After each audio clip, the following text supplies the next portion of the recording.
My name's Chris Chan. These days you'll call me a businessman from the southern suburbs of Sydney. I'm a former competitive kickboxer. I have only fought once in the last 5 years. I was lucky enough to have a win by first round knockout. I've just received an interesting call from a fight promoter. Basically, he's had an opponent drop out, and there's an opportunity for me to fight for an Australian title. It's in 3 months' time. I haven't trained in a year. I said no initially, but about 3 minutes later, I called him back and accepted the fight. I'm 97 kilos now. I have to weigh 82 and a half in 3 months. It's a lot of weight to lose. I've got a daughter due in 5 months, so I may not ever get this opportunity again. So all the pain I'm about to put my body through, all the long hours at the office and late dinners, this is for you.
Straight.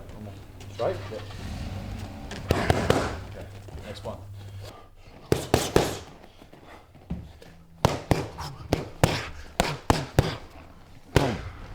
I started training kickboxing about 2004.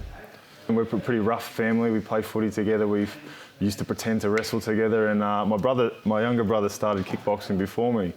And we had a bit of a muck around in a car park, and he actually got it over me using some kickboxing techniques. So the very next day, I signed myself up and trained for a couple of years before I started fighting in 2005.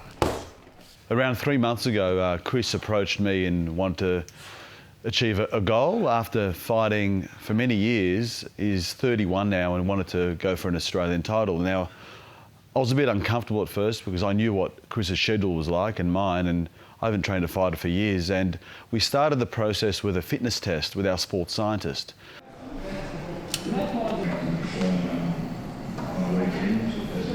Okay, straight down. Take your glove off the tip for this finger prick test. Luke Delvecchio is one of the most qualified sports scientists in the country, and he's accredited as well. No pausing. 5 seconds.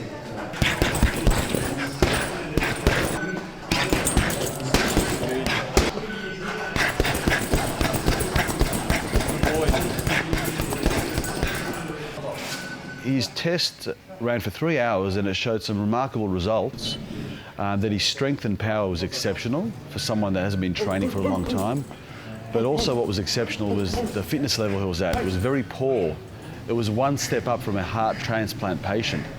And that really gave us some goals, and the sports scientist gave him an exercise prescription. And the amazing thing about that, we had to really trust Chris to undertake this on his own. Wow.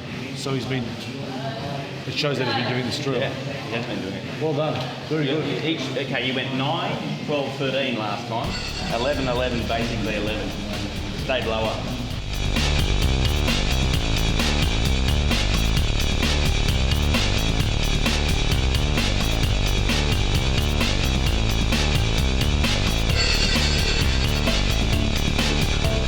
next part was scheduling training in, and we trained anywhere and everywhere to suit Chris's schedule and mine.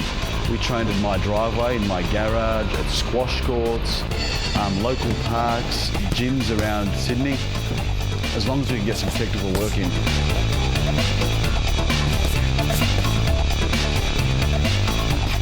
I own a telecommunications business, so I'm sitting on my ass a lot of the time.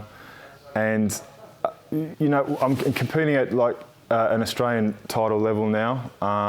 The guys that I'm fighting devote their life to the sport. They'll wake up, they'll train, they'll have a sleep, they'll train in the middle of the day, they'll have another sleep, train in the afternoon. When I wake up at 6 a.m, I go straight into a board meeting. I've got 50 staff, so I've got to arrange them for the day. I'm travelling constantly to meet directors, so the time commitments and the time I'm able to dedicate to the sport is probably not enough.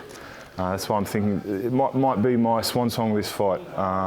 It's to get a happy medium between the two. I mean, I'm getting at that level where you have to take the sport seriously or you can get hurt. My work is my number one priority, so sometimes I'll miss a session here and there in kickboxing, and I'll train 4 to 5 times on a weekend just to make up. I have commitments. I'm frequently interstate and overseas with Telstra, so it's been very trying.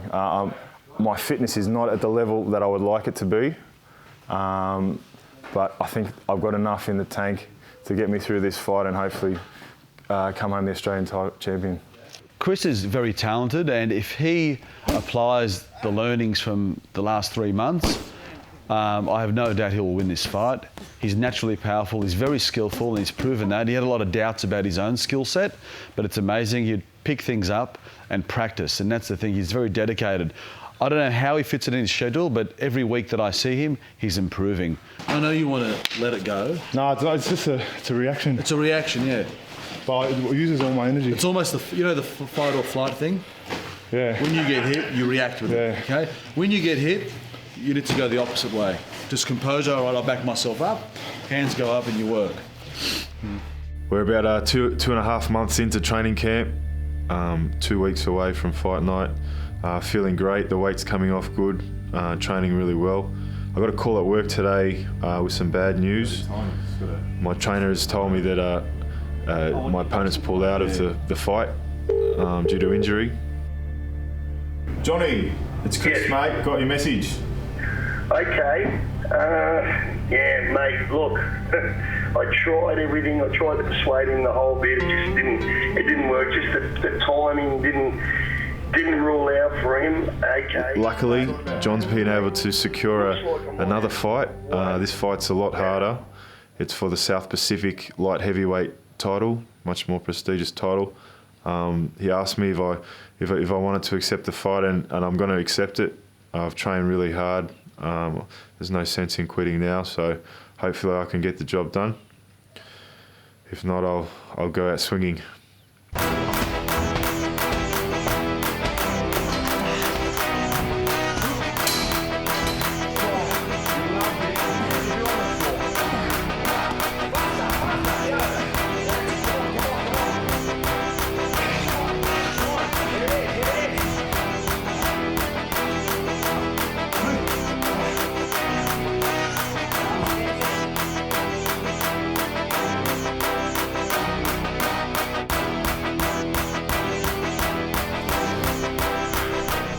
Honestly, this time around, the reason I got lucky enough to get a title opportunity, and the reason I'm taking it is a lot to do with my child being born. I have a lot of athletic achievements. I hold the current Australian bench press record. I hold a lot of the senior men's powerlifting records, so I've been blessed with genetic strength and power. I started kickboxing in 2005. I had a 4-year layoff. During that layoff, I was doing what young people do when they're making a bit of money, and I went out and partied and I chased girls. And I'm at a point in my life where I feel like I didn't achieve what I needed to achieve in the sport to be proud of myself. And I really want this accolade, I really want this title, so my kids, I can sit back in 15 years' time and be proud and explain to them that I was Australian champion, and it is the burning desire and what keeps me focused.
When I'm sitting down between rounds, usually it's very hard to concentrate. It's a high pressure situation. What Hayes has been really good at doing is keeping me calm and focused, and hopefully I can execute the game plan and come out with a win.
Hi guys, thanks for watching to the end. We're 7 months post-fight now. I wanted to wait just a little while so I could introduce you to Phoenix Fiorentin, my big inspiration for making a comeback. I'm not sure if I've retired as yet. If I have, this is the last time I lace up the gloves. I'd really like to thank all my trainers that have trained me over the years. Firstly, Mick Spinks, where I started my career. Grant Barker, Shannon from Warrior Performance, Luke Del Vecchio, who came and did some sports science reports. That was a big help for me, mate. Very special thanks to Hayes from Ace Martial Arts. He overcame some family tragedy during my camp. You might have noticed the black armband that I wore. He was very professional, drew the whole thing, and he's been a real rock, to be honest, in my corner. I couldn't have done this without you, mate. My brothers, who always keep me young and motivated to train. We've been rumbling each other since kids, and I think I don't think I'll ever stop training because of them. All of my sponsors. Very special thanks to John from J&I. He juggled a lot of things around to make this fight even happen. We had opponents pull out and he was getting titles together, so I really thank you, John. Glenn as well, thank you very much for having me on your show. Finally, Kira, for putting up all my grumpy moods whilst dieting and cooking my late dinners at 10:30 at night whilst being pregnant. And finally, happy Easter. Thanks for watching to the end, guys. You might see me again, you might not, but if I don't, I've had a beautiful career. And thank you to everyone.